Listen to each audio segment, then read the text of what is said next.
Good afternoon everyone and welcome to the Morrows Monthly update for April. A late rebound in share markets saw most markets move higher for the month.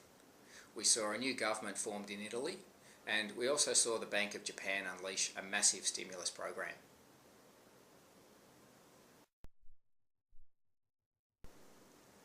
After falling last month, the Aussie equity market rebounded strongly to finish up 4%. US equity markets were up 2% and Europe was up around 4%. In Asia, Japan finished very strong, up 12% for the month. However, China's market woes continued, finishing down just under 3%.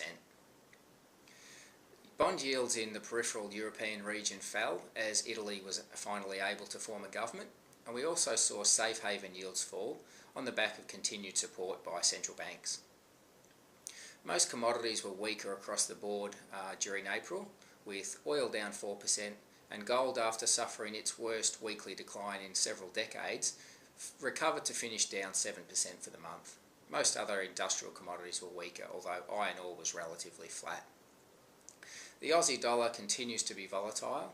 It fell around 1% against the US dollar, but has reached multi-year highs against the Japanese yen.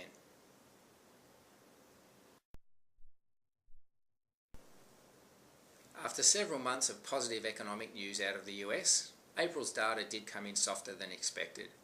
Employment growth, manufacturing activity, retail sales and economic growth all disappointed. Europe's woes continued, with their manufacturing sector contracting for the 20th consecutive month. However, industrial production did see a pickup and inflation remains relatively low. In China, the big news was their weaker than expected GDP growth and also a slowing manufacturing sector. However, inflation remains low, so there is further room to move if required. In Australia, employment growth was softer than expected. However, business confidence and retail sales did see a pickup.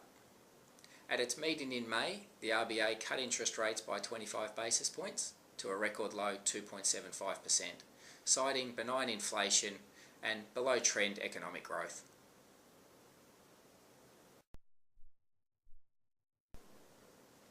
Most asset classes had positive returns in April, particularly those markets that were well supported by central bank stimulus.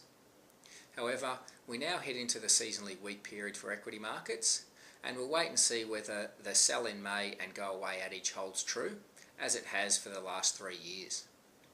We remain cautious of equity markets and where they would be without the central bank stimulus. However, that being said, we believe that the central bank stimulus is likely to continue to support markets. Our portfolios will continue to participate in the market upside. However, our focus is on ensuring that we're being rewarded for the risks that we're taking. Thanks for your time, and we look forward to talking to you again next month.